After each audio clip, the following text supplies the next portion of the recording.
Insbesondere natürlich im Wahlkampf-Endspurt sind Zahlen besonders interessant. Deswegen begrüßen wir Janina Mütze jetzt, die Geschäftsführerin des Meinungsforschungsinstitutes CIVIC, zu unserem Wahlcheck. Guten Morgen, Janina. Guten Morgen, Janina. Ja, wenn man jetzt auf die Zahlen einmal auch schaut, welche Partei hat denn bisher den überzeugendsten Bundeswahlkampf gemacht? Ja, da fragst du schon sehr konkret. Dabei haben ja viele Menschen den Eindruck, so richtig in Fahrt gekommen ist der Wahlkampf noch gar nicht. Ne? Die Sonntagsfragen, die stagnieren noch so ein bisschen. Viel Bewegung ist noch nicht da. Aber wenn man sie fragt, wer hat denn bislang schon überzeugt, dann ist das Ergebnis für viele sicherlich erstaunlich. Denn an erster Stelle steht da die AfD. Sie ist die Partei, die auch insbesondere auf den sozialen Medien sehr präsent ist. Von Plakaten sprechen wir bislang noch gar nicht so viel.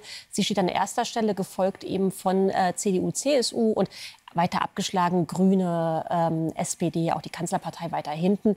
Das ist schon sehr spannend, weil wir auch gerade bei den jungen Menschen, bei den 18- bis 29-Jährigen noch mal eine sehr viel stärkere Ausprägung hin zur AfD sehen. Die sagen noch mal deutlich eher, die Partei hat überzeugt. Und das mag wahrscheinlich mit der Social-Media-Präsenz auch zu tun haben.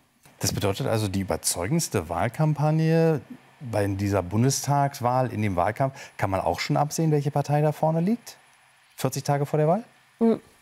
Ich wäre ein bisschen vorsichtig, denn wir wissen ja, dass die Programmatik dass die Programme jetzt auch erst veröffentlicht worden sind. Der Wahlkampf, der auch auf den Straßen sichtbar ist, der fängt jetzt eigentlich erst an.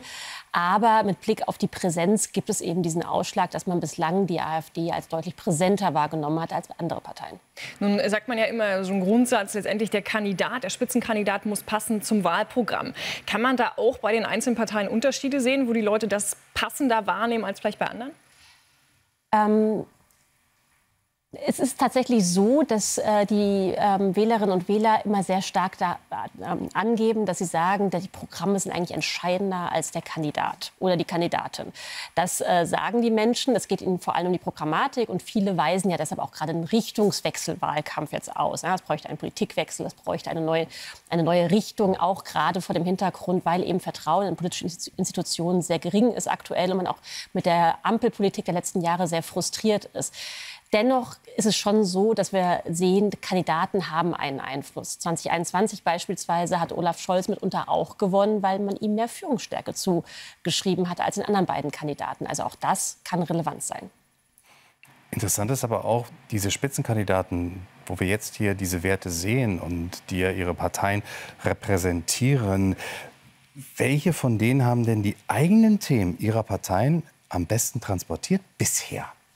Ja, also da sieht man, dass zwar auf der Gesamtebene Friedrich Merz noch als präsenter wahrgenommen wird, aber schon an zweiter Stelle sehen wir Alice Weidel. Und auch das, ich hatte es am Anfang des Gesprächs schon gesagt, lässt sich auch schon damit begründen, dass man sie eben auch auf sozialen Kanälen sehr viel stärker wahrgenommen hat, dass sie auch gemerkt hat, wie sie den Raum für sich nutzen kann, auch mit neuen Aussagen, die polarisieren, die auch vielleicht auch in die Kategorie Fake News zuzuordnen sind. Also deshalb ist es schon beachtlich, dass sie oft an zweiter Stelle steht. Nun ist ja Programmatik das eine, aber eben ich würde sagen, im Amerikanischen würde man sagen, der Personality-Faktor ist ja auch nicht ganz unentscheidend. Also wer hat da die Nase vorn?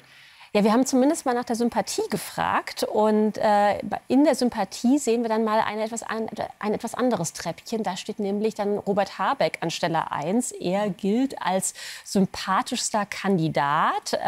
Allerdings sind die Ausschläge nicht besonders hoch bei allen der abgefragten Kandidaten.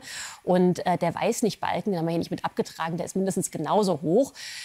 Also man kann sich darüber freuen, insbesondere wenn man Anhänger der Grünen ist. Auf der anderen Seite nur mit Sympathie gewinnt man auch keine Wahl. Schaden tut es natürlich trotzdem nicht, wenn man als sympathisch wahrgenommen wird.